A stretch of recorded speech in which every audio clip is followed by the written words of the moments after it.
Ay grabe, ang laki nito. Ano kaya tong butas na ginagawa dito sa reklamasyon sa Manila Bay?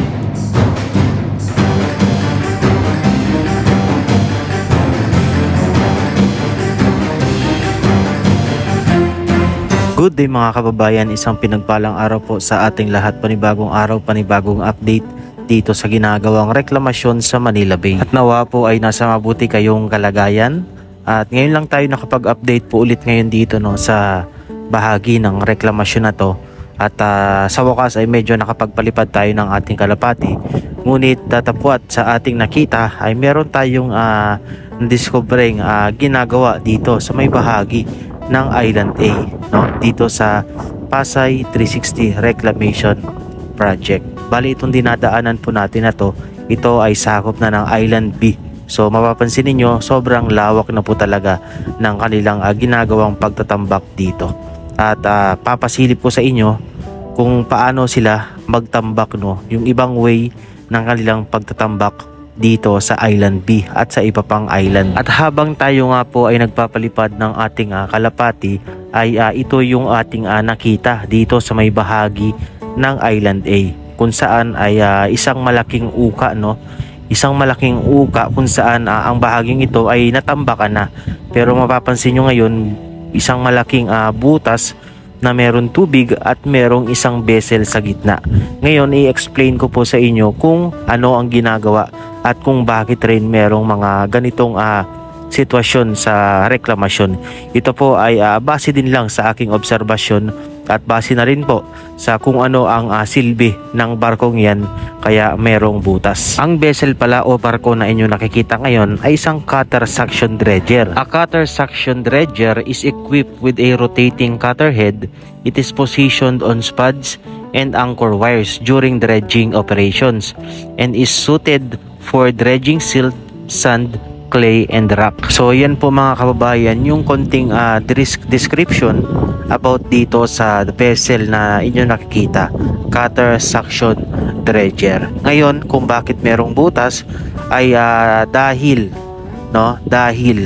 yung mga buhangin po na itinambak rito, kasi kung inyo mapapansin sobrang kapal ng buhangin itinambak rito. Mamaya ipapakita ko sa inyo ano ang purpose nung malaking hose or malaking tubo na nasa likurang bahagi ng vessel na ito. So nitong mga nakaraang linggo ay hindi pa natin to nakikita, Ngayon nakita natin na ito nga medyo malawak-lawak na. Pero sa tingin ko lang naman ay hindi naman yan buong Island A ay gagawing ganyan. Kasi kung mapapansin niyo yung tambak ng kapal ng buhangin ay dito lang sa may bahaging ito, dito sa may Bamboo Palace, yan sa part na to. At kung bakit merong uka na ganyang kalaki ay sa kadahilan ng kinukuha nila yung buhangin na to at ibinubuga nila sa bahagi na kung saan ay pwede nilang tambakan, katulad ng Island B. So sa mga ganitong sitwasyon, kapag yung mga barkong malalaki na at hindi na kayang magbuhos dahil sumasadsad na sila, dahil sobrang babaw na, yung nung ilalim, sumatsadsad na yung ilalim ng barko, ay ito yung kanilang ginagamit na pamamaraan para makapagbuhos or makapagtambak ng buhangin sa ibang bahagi na kanilang gustong tambakan.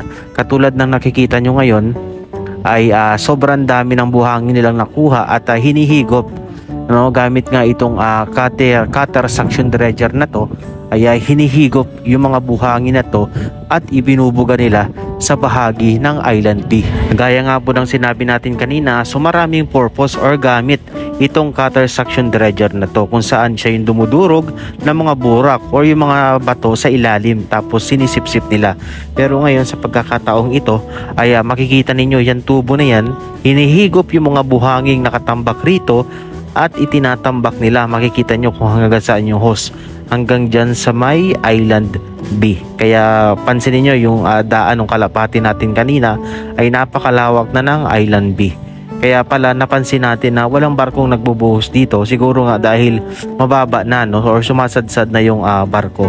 Kaya naman ginagamitan na nila ng ganitong pamamaraan gamit nga itong vessel na cutter suction dredger na to. So yun yung mga equipment na ginagamit rito. Marami pa ho yan, hindi lang yan ng mga contractor dito, no, ng mga kumpanyang nakakontrata na magsagawa ng reklamasyon dito sa Pasay 360 Reclamation Project. So yun lamang po, no, mga kababayan. Ayan, na-update ko lang kayo dito nga sa napakalaki na uka ngayon dito sa Island A sa Pasay 360 Reclamation Project. And again po, no, disclaimer lang, yung binigay kong pagpapaliwanag ay depende sa ating explanation, pero hindi natin pa rin sigurado kung ano ba talaga yung purpose, no. Baka meron pa silang balak dyan gawin, dahil alam ko ay sila yung eksperto dyan, no. Yun namang explanation natin kanina ay base lamang din sa kung ano ang ating nakikita. Yan, pero wala din naman tayong connection sa mga nagtatrabaho rito, kaya based on our observation lang at sa nakikita natin. So yun lamang po, no, mga kababayan, at maraming salamat po sa patuloy na pagsuporta kay Kuya Bok TV. Thank you po and God bless.